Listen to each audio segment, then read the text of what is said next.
All evening at the Red Cross and the embassy. What do we get? Tired and frustrated. Yeah, no word about Fletcher. Maybe tomorrow we can check out the lead from Trevor's contact book. What do you say, Ed? Yeah, we'll do that first thing in the morning. Right now, all I want to do is collect.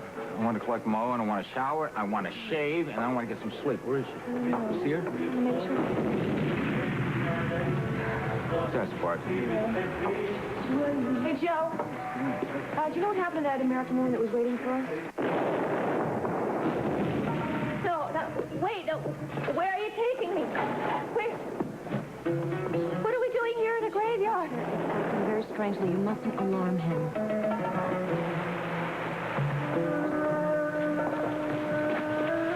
Leia, at last. I knew you'd come. And Ferris is all set to talk. We would have confession out of it. That damn lawyer hadn't butted in. Don't worry about it. What do you mean, don't worry about it, Beth?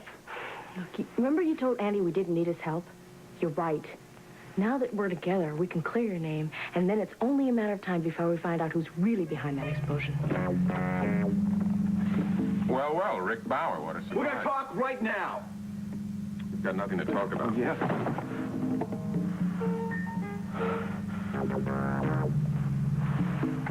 We have a lot to talk about. Her name's Roxy Shane.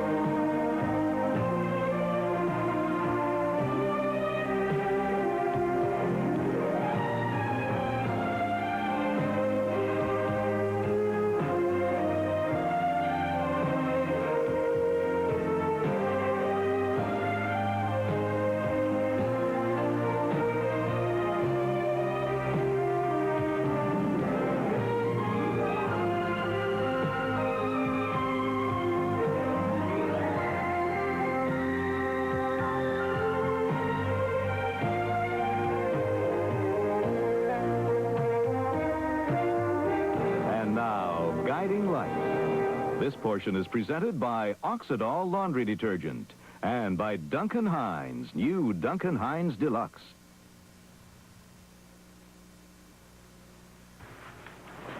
I don't like your bursting in here like... Well, I don't like finding Roxy here. Oh, Rich, you're making a big mistake. Roxy, I don't think so. See, I know what's going on, and I want to put a stop to it right now. Your dramatic friend seems to be suffering from some misunderstanding. Oh, Rick, please Don't worry about it. Don't worry about it. I punched this guy once in the face. I'll be more than happy to do it again. I've got no intention of being punched in the face, and the young lady has no reason to fear. Now, just what in the world are you... Sexual harassment! Please. Oh, Rick, I'm not being harassed. Pardon me, Roxy. You know, if I find it a little bit hard to believe, what else you be doing in this man's hotel room? Well, As a matter of fact, she's here trying to smooth things out between myself and Lewis Oil. Oh, what? Not that it's any of your business, but I had a deal in the works with Billy Lewis. The deal fell through. Miss Shane here was afraid that the altercation that the two of us had in the country club was to blame. Well, did it? No, it wasn't to blame. Miss Shane, however, decided to come up here and apologize anyway, something that you might consider doing. She was also trying to reopen the negotiations. Is that true, Roxy? uh-huh. Well, now that we've got that out of the way, the next question is, who the hell do you think you are bursting into my rooms like that? How dare Andy Ferris keep me waiting this way?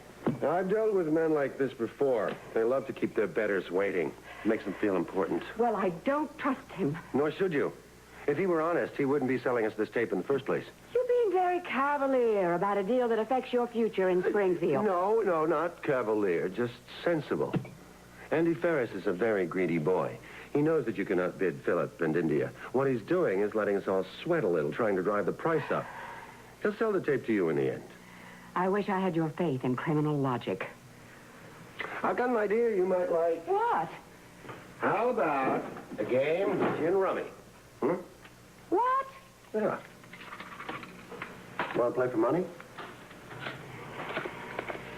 Alexandra, getting all worked up about this isn't helping anything. If you want to deal with Andy Ferris, you've got to compose yourself. I suppose you're right.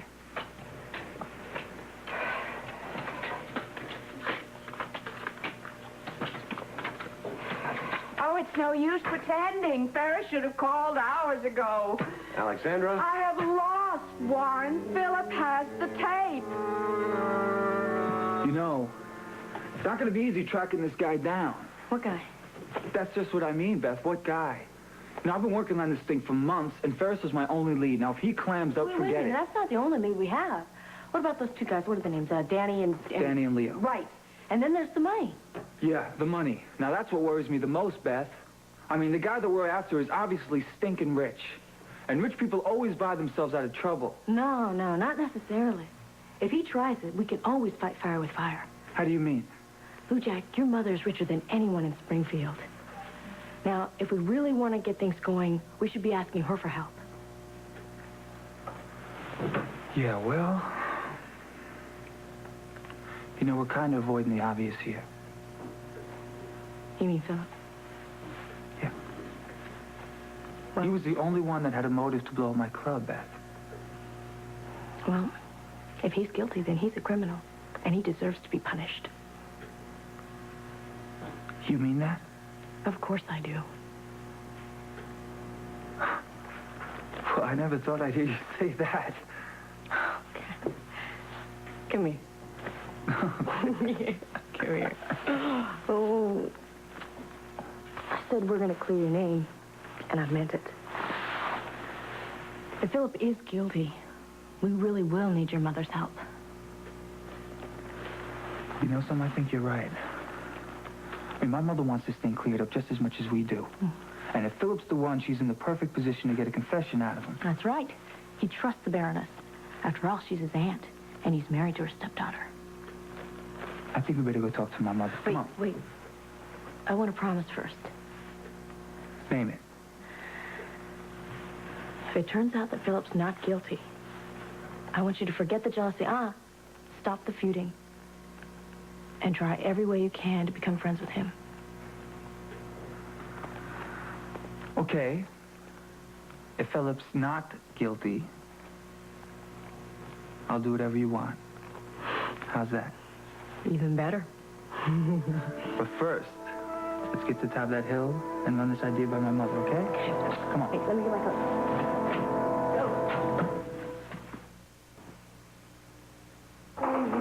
You mean the lady who was here with you before? Yes. Rustam came after you left and was talking with her. Who's Rustam? Rustam is that woman I was telling you about that Fletcher hired. She's probably one of the most dependable persons around here. What happened? I think maybe Rustam found Fletcher. What? Where?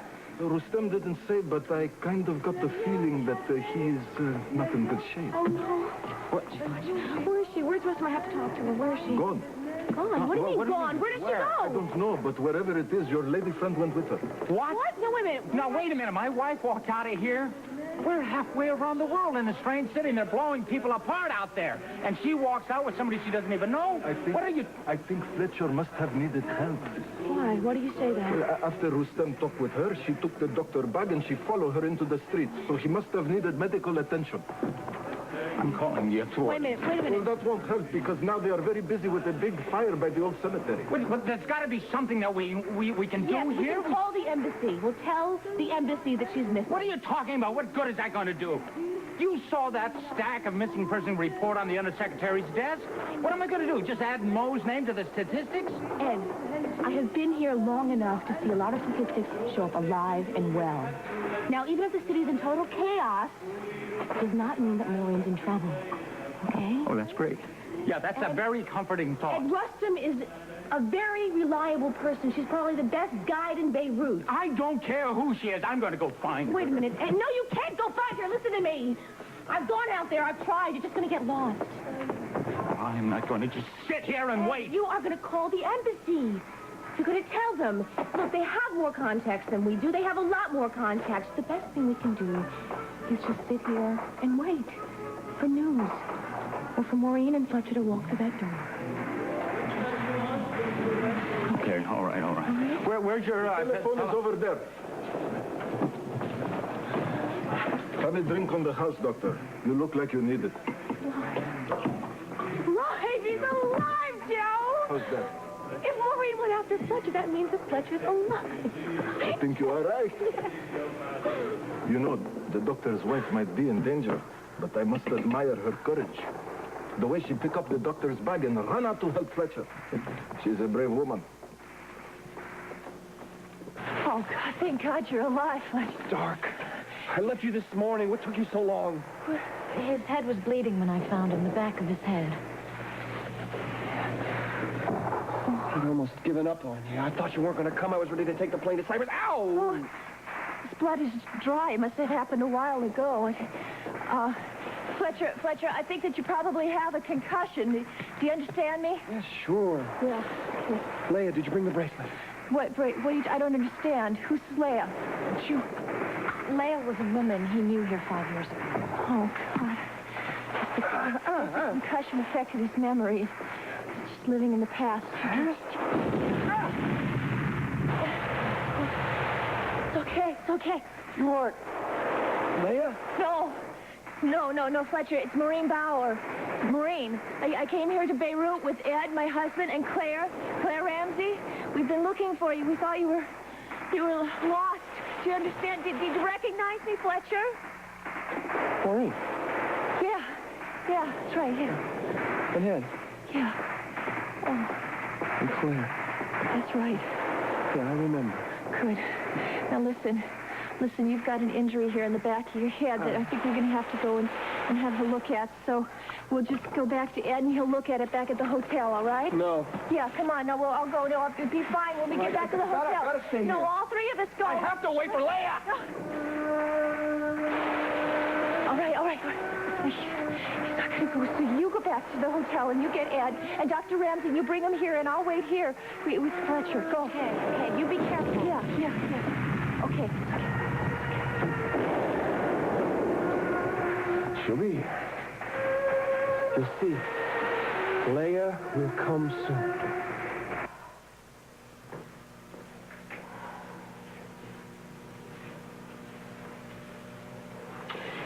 Why don't I fix you a drink? Well, I don't want a drink. I want my mind clear so I can deal with this mess. Well, now, I wouldn't call it that. It's early yet. Ferris was supposed to call 5 hours ago. You call that early? Well, perhaps there were complications. There's nothing we can do about it. Oh, there's a complication, all right. Philip outbid me. Alexandra, I really doubt that. And even if it were true, things could be far worse. I don't see how. Well, it would mean that Andy Ferris didn't turn the tape over to the police. And if Philip gets it, he'll destroy it. And that's the end of the evidence. How can you be so dense? If Philip destroys the tape, I'll be stuck with India. I understand, and you have my sympathies. Believe me, no one hates India more than I do. But at least Spaulding Enterprises will survive intact. Will it? Somehow I can't believe Spaulding Enterprises will ever be safe as long as Philip is married to that witch. You're really that worried about her? I have one dream, Warren, and it doesn't include India. I want to see my son and Philip working side by side to build a financial empire which will be unrivaled in the Western world. And I want to see us living together finally as one family. Bingo. There's Andy Ferris now. You see, you had nothing to worry about. You've won. $500,000 that tape is costing me. But it will be worth every penny. I'll be rid of India. And the future of the Spauldings will be secure. Hey, Ma. How you doing? Brandon!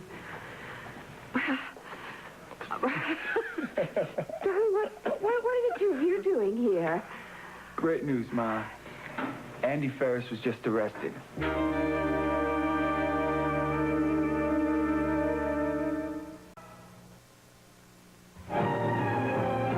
We'll continue with part 2 of Guiding Light in a moment.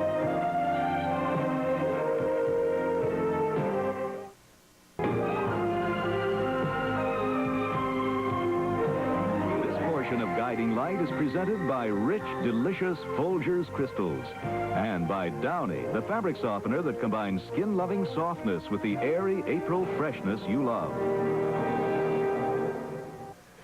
What? That's right. They took Eddie down to the police station. Yeah, and our plan is working out just great. Well, slow down. What plan? Give us some of the details, darling. Well, I guess you can say persistence paid off. You see, I tracked down Andy through some street contacts I had. We found out that he was going to a candy store on Oak Street. That's right. So we set a trap and we sprang it on him. Oh, dear. Well, aren't you glad? Well, of course I'm glad. It sounds dangerous. The last time you dealt with hoodlums, you almost got killed. Well, to be honest with you, it almost happened again. What? No, Ma, relax. It's okay. Beth called the cops. See, Andy pulled out a gun on me, but Detective Saunders already had the place surrounded. So nobody was hurt. That's right. And Andy is in deep trouble. Well, that's quite a tale. Do you know if they found anything on him? They sure anything like did. that? Yeah.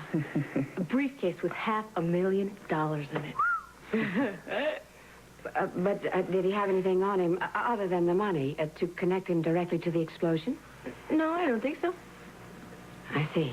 Yeah, but he confessed in front of witnesses that he was responsible for the whole thing. Did he? Yeah. Well, that's wonderful, Brandon. It means you and Floyd will be exonerated. Yeah, that's what Saunders said. You see, but it's obvious that Ferris wasn't the brains behind this whole thing. I mean, look at all that money. So I'm not stopping until I nail the guy that was responsible for it. And do the police have any idea who that is? Well, see, Andy was just about to give us a name when his lawyer came in and stopped him. Well, that's a pity. No, well, it really doesn't matter because we're pretty sure on who was responsible for this. You are? Yeah. You see, Ma, that's what me and Beth came to talk to you about. We need you to help us set a trap for him. I'm here to protect my girlfriend. Roxanne hardly needs any protection. She's the kind of young lady who knows how to take care of herself. Don't give me that. I know you've been leaning on her because of what happened Christmas Eve. Leaning on her? She's afraid that she's going to lose her job because of you. Roxy, don't have to worry about anything anymore. I told Billy Lewis everything. What? Everything? I told him how he got drunk and made a pass at you. I told him how he dragged you in the solarium and made a pass at you. Look, I know he's been laying all kinds of emotional blackmail on you for rejecting him. Oh, Rick, Roxy, you are wrong. you don't have to defend him anymore. I know the truth, Roxy. I can add 2 and 2 together. Not very accurately, it seems. I know you're the one who sent that Ned Wall, that drunk, over her house today to bother her. Ned Wall? I see. You're denying that you do any business with him, right? No, I certainly wouldn't deny that. But I by no means sent him over to the Lewis home to see Roxanne. Well, that's because she doesn't live there. There, you see, I don't even know where she lives. Oh, Rick, it's sweet that you're jealous, but you're way off base about that Wall guy. Roxy, I know what I saw. Listen, so we got a little fresh at the office. I just laughed him off. Maybe he got my name and address from one of the girls in the office. Come on, Roxy, please. One of the girls at the office? I handled it pretty well, don't you think? There, see, I told It's you. no big deal. Roxanne could take care of herself. Pretty girls like that get plenty of experience doing that. I still don't see why you had to come over here, Roxy. It's just like Mr. Sampson said. I came over on business. I tried to get him to renegotiate the deal with Lewis, with Billy. No big deal. Roxy, look. All right, that shows a lot of initiative, but it's not your job. I am just doing the best job that I can for you. Yes, I know, Roxy, but this drive to get ahead is starting to worry me. I mean, you're just putting so much of yourself in this job. It's taking over your personal life, and that's not right. You know, the young man has got a good point, Roxanne. Any good executive will tell you that the last thing that you want to do is to get personally involved in your problems. What I'm saying is, Roxy, you should just slow down for the time being and be the best damn receptionist in Springfield. Just for the But I want time to be being. more than a receptionist, Rick. And you will be. But your friend is giving you good advice. When you think of it, a receptionist can learn quite a bit about the oil business by keeping her eyes and ears open. So why don't you get on with it? You're right. Come on, Rick, we better go. I will. Hold on. Just hold on. You stay away from my girl. Oh, Believe me, Rick, the very last thing in the world I'd like to do is to come between you and Roxanne. Come on, Rick. Well, I see you've got a very high-principled young man here on your hands, Roxanne. You better watch your step. You better watch your step. Oh, now, enough of that. Why don't you just go on out and run along and enjoy yourselves.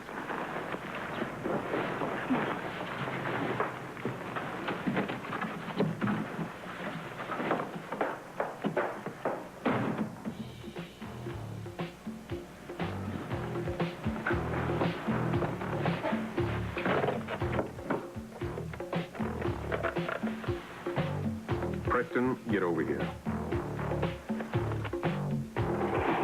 morning. This is Beirut After Dark, the only friendly voice in the night, bringing you all the news at 1:37 a.m. All residents are cautioned to stay indoors, as street fighting... Was there something on the radio? Did it? I just am sick of listening to it, Ed. See this, like it's missing, and now I've gotten Maureen into trouble. Hey, now, wait a minute. Now, stop that. Now, who said that you were to blame for that? I'm the one that got you guys here to begin with. Claire. Don't you understand? Mo is a very independent woman. It's one of the reasons that I fell in love with her. You didn't force her to come to Beirut, and you certainly didn't force her to leave with Rustam. She left because you wanted to. We're just going to have to rely on her judgment, that's all. Which is just the same. Even when I think he's doing something wrong, there's always a right reason behind it. Always. It's okay. I understand what you know, I don't think there could be anything worse than knowing that somebody you love is in danger and you can't do a thing about it. This whole week has been living hell for me, Ed. You know, I didn't even know until tonight that Fletcher was alive. I'm calling the embassy. No, wait a minute, don't. Look, they'll just think we're hysterical. You can't do that. The undersecretary has our number. They'll call when they've got news. Oh, yeah. If they have news. Welcome to Beirut's chief recreational pastime. Yeah, what's that? Praying. For the moment, all we can do is pray hard. And hope it brings Maureen and Fletcher back home to us safely. Patty! What sort of trap did you have in mind? Well, it's not exactly a trap. It's more... Brandon, I have no intention of going undercover. I mean, you may enjoy getting shot at, but I have no taste for melodrama. Wait. Lou Jack was just getting a little carried away. We want to make sure that the police stay on the case. Oh, I see. Well, how can I help? We thought with your influence, you could help them stay up on their leads. I suppose I could do that. Good. We're also hoping that you'd help us find some answers a little closer to home. Closer to home? I'm sorry, Ma, but we're pretty sure that Philip hired Andy Ferris. Oh, Brandon, don't tell me you're going to turn this investigation into another battle with Philip. No. We have reason to believe that Philip is involved. Nonsense. Okay, Ma, look, if he's not involved, then I promise that I'll drop this whole thing once and for all. You got my word. Well, that's good to hear. Warren, I know you don't want to intrude on a family discussion, do you? I'll be in the library, reading Machiavelli.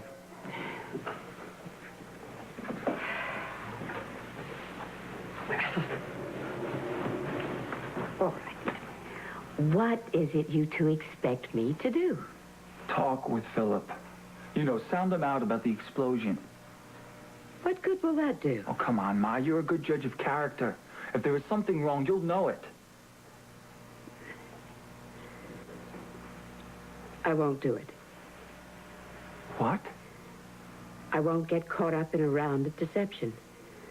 Especially when it involves a member of this family. You and Philip are both Spauldings. You're just going to have to learn to bury your differences in a civilized manner. No, but Baroness, this is different. Yes, I am surprised you would be a party to such tactics. Well, we just want to get at the truth. We'd hoped you'd think the same way. Well, of course I do. Well, otherwise, the suspicion and the jealousy will only divide Philip and Lou Jack forever. Darling, I will be happy to use my influence with the police. But I won't play amateur detective against my own nephew. All right, Ma, look, if that's the way you feel, me and Beth are just going to have to get the goods on Philip without your help. You know, Brendan, I would be much happier if you would channel your energy into something more positive. What could be more positive than trying to clear my name? Revenge is such an unhealthy emotion. That Ferris boy has wasted enough of your lives. He's behind bars. Leave the investigation to the police. Ma, you don't understand. I This is not- understand that you and Beth are together for the first time in months after a great deal of heartache.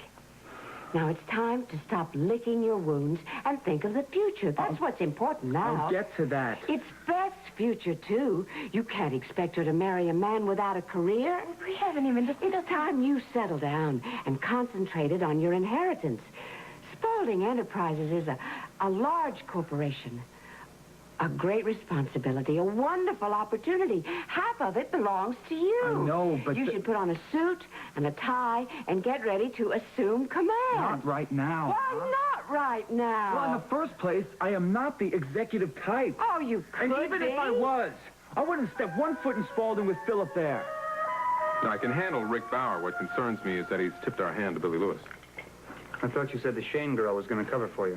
Well, she's been trying. I'm sure that the boyfriend doesn't know the half of it, but Billy isn't that stupid. Pretty soon he's going to figure out that she's been passing us information.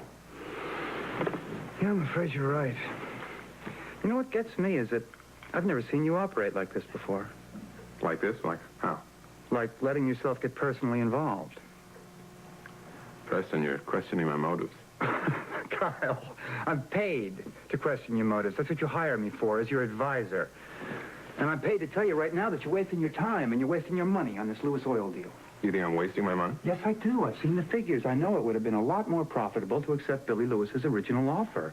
Instead, you're hanging around Springfield and you're playing rinky-dink games with a bunch of kids. Rinky-dink. Well, that's what it looks like. That's because you're suffering from tunnel vision. You're too concerned with the Alaskan deal. Isn't that what I'm here for? Yes, in fact, it is, but I'm after something bigger. Bigger?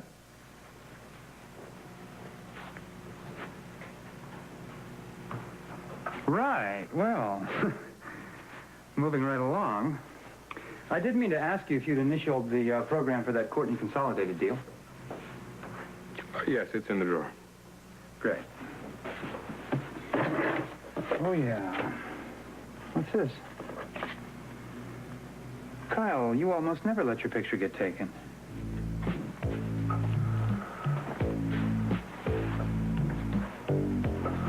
Does this unorthodox operating style have anything to do with the Lewis family? Before I leave Springfield, I'm going to own Lewis Oil. And the Lewis family.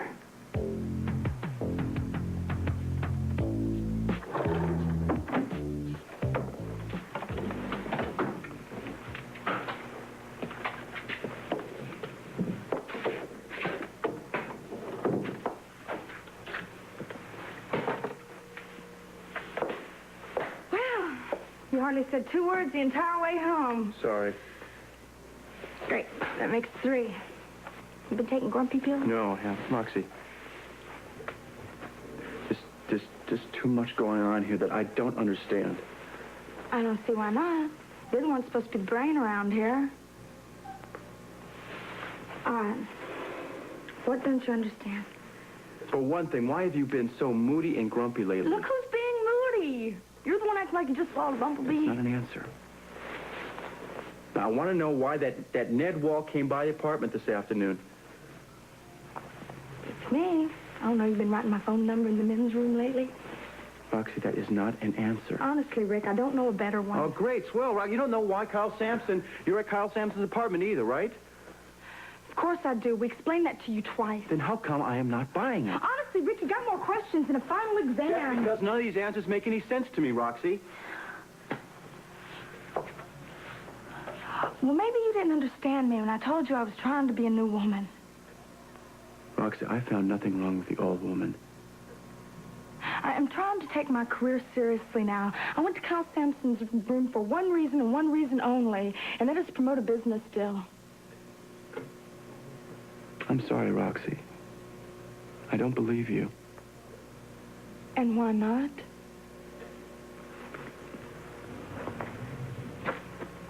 I I think you went over to Kyle Sampson's apartment because you were interested in Kyle Sampson. As a man.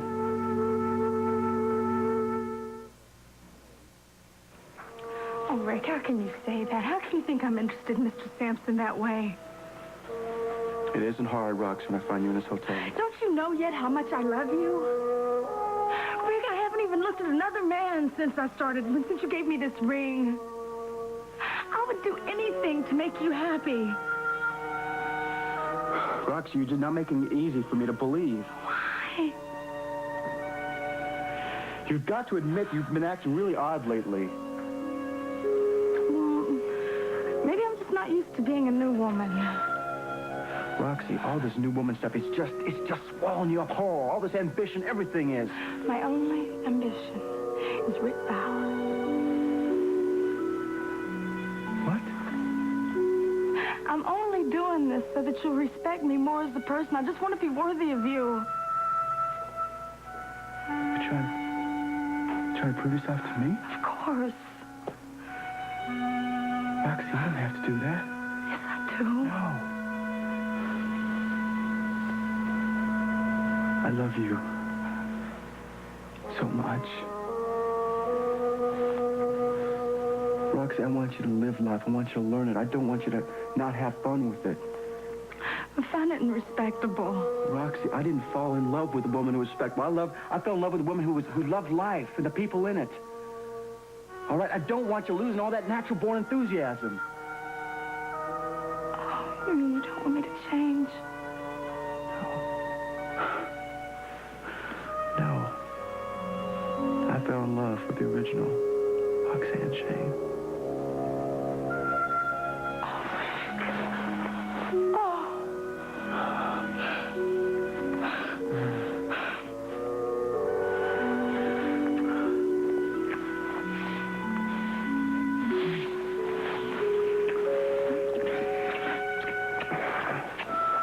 Beth, you have always been a sensible girl. Now, surely you can see it's time to forgive and forget and get on with building your lives.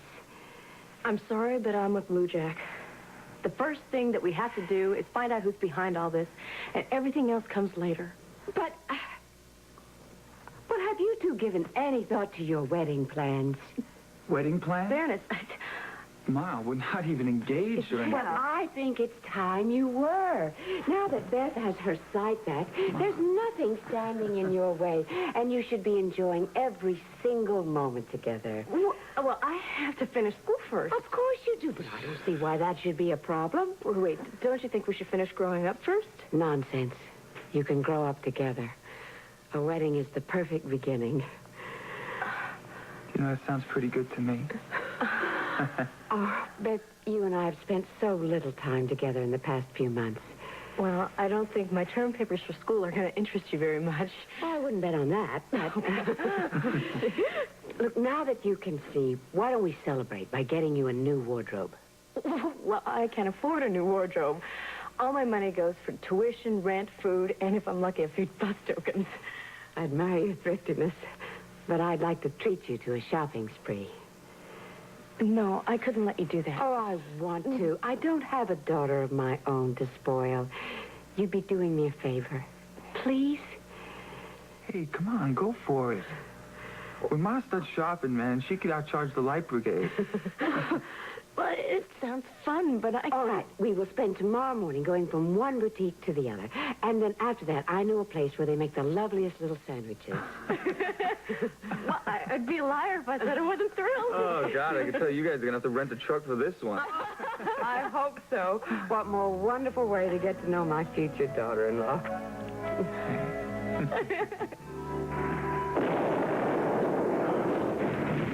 Where's Leia? I don't know. Come on, get that down.